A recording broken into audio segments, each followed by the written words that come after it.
Itu kan cuma naik 1%, itu berarti nggak ngerti sama sekali tentang ekonomi. Dalam ekonomi 1% itu pengaruh banget.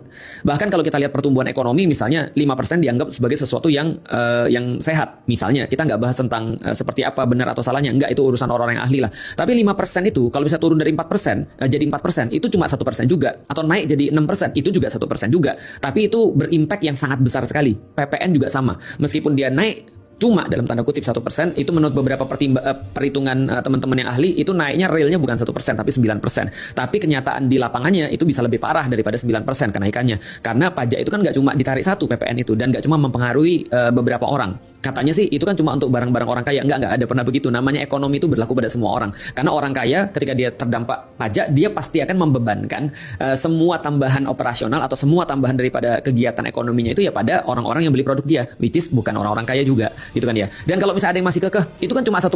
Ya, kita bisa balikin ke pemerintah. Kalau cuma 1%, kenapa lu naikin?